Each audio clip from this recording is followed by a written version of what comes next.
پروا میں متحدہ اپوزیشن اور جمعیت علماء اسلام کی جانب سے حکومت کے خلاف احتجاجی جلسے کا انعقاد کیا گیا۔ احتجاجی جلسہ میں حلقہ ایم پی اے مولانا لطف الرحمان، تحصیل امیر جے یو آئی تحصیل پروا امتیاز خان بلوچ، جمعیت علماء اسلام کے ضلعی رہنما مولانا عبید الرحمان، مسلم لیگ نون ضلع ڈیرہ اسماعیل خان کے ضلعی صدر ملک ریحان ایڈوکیٹ اور دیگر مقررین کی جانب سے حکومتی پالیسیوں کو شدید تنقید کا نشانہ بنایا گیا۔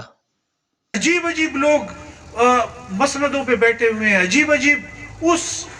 جو باعزت سمجھی جاتی ہے اور اس کرسیوں پر جن لوگوں کو بٹھایا گیا ہے ان میں اہلیت تک نہیں ہے کہ وہ اپنے اس مسند کے حوالے سے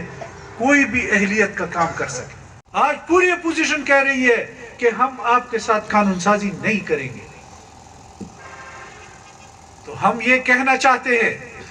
ہم بھی یہ بتانا چاہتے ہیں، آج اس احتجاجی جلسے کے بطور بتانا چاہتے ہیں کہ اب جب قانون سازی ہوگی اس حوالے سے تو اس چیف آف آرمی سٹاف کے حوالے سے بھی اگر قانون سازی ہوتی ہے تو قانون سازی تب ہوگی کہ جب عمران خان کو جانا ہوگا، اس کو استعفیٰ دینا ہوگا، اس کے بعد قانون سازی ہوگی۔ یہ متحدہ اپوزیشن اب مکمل طور پہ آپ ان کی باتیں سنتے ہوں گے۔ اپنے چیف آف آرمی سٹاف کا جو اس کو ایکسٹینشن دینا چاہتے تھے، 3 دفعہ سمری گئی اور تینوں دفعہ سمری غلط نکلی۔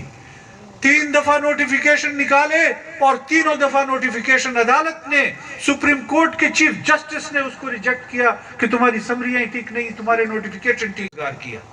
20 لاکھ لوگوں کو بے روزگار کیا۔ آپ مجھے بتائیں کہ جب 1 کروڑ نوکریاں دینے والا 20 لاکھ لوگوں کو بے روزگار کرے گا اور ٹیکس لگا کے ان کی تنخواہوں کو کم کیا گیا۔ آج ماشاءاللہ اس موسم نال میں سارے دوستوں کو، جماعت کو، ورک کو سلام پیش کرے گا، تعلیمت کو، پریاورن کو، اور یقین کرو کہ دل خوش ہوں، ثابت کروں اور خاص کر اپنے علاقے پورے شہر میں مشکور ہیں کہ اللہ تعالیٰ بھلا کرے، سب بڑھ سکتے تھے، خدا صاحب توفیق دے۔ آج آپ دیکھیں کہ کس طریقے سے اس ملک میں ہندوؤں، قادیانیوں اور وہ قوتیں جو مسلمانوں کے خلاف ہیں ان کو کس طریقے سے آگے لایا جا رہا ہے۔ کبھی تو راہداریاں کھولی جا رہی ہیں، کبھی ان کے